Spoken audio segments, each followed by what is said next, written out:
I greet you as relatives, as five-fingered human beings, as brothers and sisters of the same Earth Mother, the same Father Creator. Through our ways of reverence, we have our special names for the Almighty Creator, including God the Almighty. We know Him as Diyin.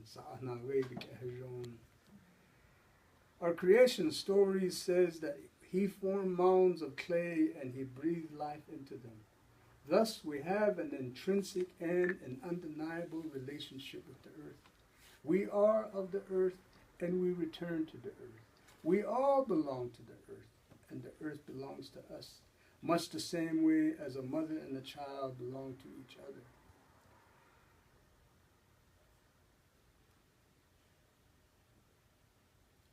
Our teachings, the teachings of our peoples concur in that God is everywhere.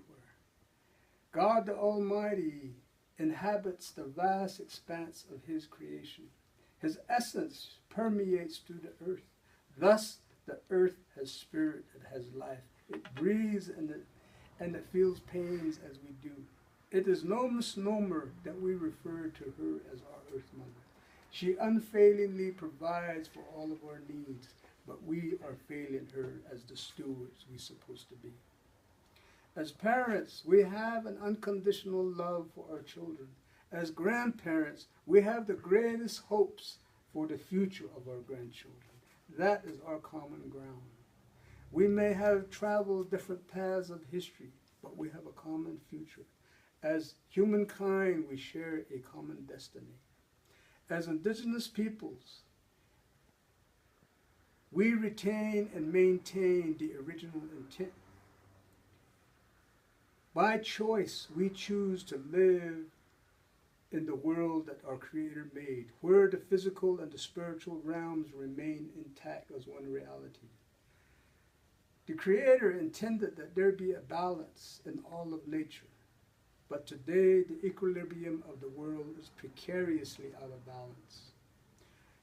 The bursting of toxic waste into our life-giving rivers is a message we cannot ignore.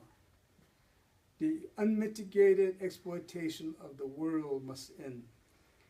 The damage done to the earth by this exploitation must be repaired. The changing conditions of the world we cannot ignore. The pollution, the drought, the raging wildfires, the melting glaciers, the rising oceans, and the ever-increasing scarcity of water throughout the world. It is urgently imperative that we protect our water. All of these adverse changes impact us all. Thus, it is our solemn responsibility to come together with parity and to talk about these great concerns. What should our priorities be? Jobs, economics, or our need to protect the earth? Or is there a balance that can be achieved? Our indigenous choice is that we want our earth to live as her life is our life.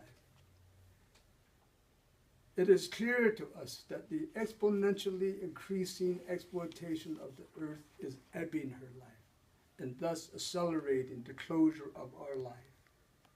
As the original landlords of these lands, we stand to defend the earth.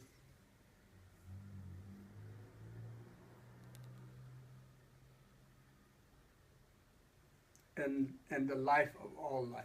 We implore of you, with a focus on the future of our coming generations, let us reason together.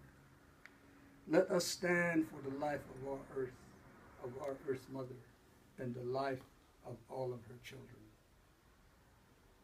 Thank you.